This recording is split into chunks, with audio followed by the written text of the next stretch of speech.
আপনি চিন্তা করে দেখেন এই সরকারের সময়কালে ওয়ার্ল্ড ব্যাংকের হিসাবে ২৭ লক্ষ মানুষ আরো বেশি দরিদ্র হয়ে গেছে, আর ওই দরিদ্র মানুষের ভিতরে ১৮ লক্ষ হলো নারী। আপনি কি আমাকে বৈষম্য বিরোধী শিখাচ্ছেন নতুন সরকার? এই সরকারকে এই বাজেটে বলতে হবে গত সময়ের থেকে ভিন্ন কি তারা করলো। ওই ২ টাকা বাড়িয়েছে এখানে, ৪ টাকা কমিয়েছে এখানে, এই আলোচনায় মন ভরবে না। আরেকটা উদাহরণ দিই, এই যে স্টক মার্কেটের এখন এই যে জীর্ণদশা এবং এটা আসলেই মৃতপ্রায়। ওইটা আইসিইউর ভিতরে ছিল ২৭% জিডিপির অংশ হিসেবে, এটার ক্যাপিটালাইজড ভ্যালু এটা এখন ৯%, ৮%-এ কততে চলে এসছে।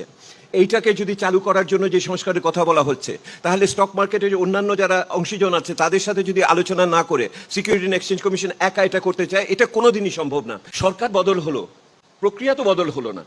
আমার শিক্ষা স্বাস্থ্য খাতে এখানে দিতে পারি নাই। কথা তো ছিল এই সময়কালে বৈষম্য বিরোধী আন্দোলন করেছি, ছাত্র যুব সমাজের জন্য আমি কর্মসংস্থানের কি করছি, কোনো কর্মসংস্থানের পরিকল্পনা তো আমি এখন পর্যন্ত এই বাজেটের সাথে দেখলাম না। আবার সেই আয় ব্যয়ের আলোচনা, আমি তো দেখি না কর্মসংস্থানের আলোচনা কোত্থেকে হলো।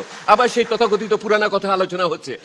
এই আলোচনা যদি ২ বছর আগে হতো একই রকম লাগতো, এটা তো আমি মানতে পারি না। আপনি চিন্তা করে দেখেন এই সরকারের সময়কালে ওয়ার্ল্ড ব্যাংকের হিসাবে ২৭ লক্ষ মানুষ আরো বেশি দরিদ্র হয়ে গেছে।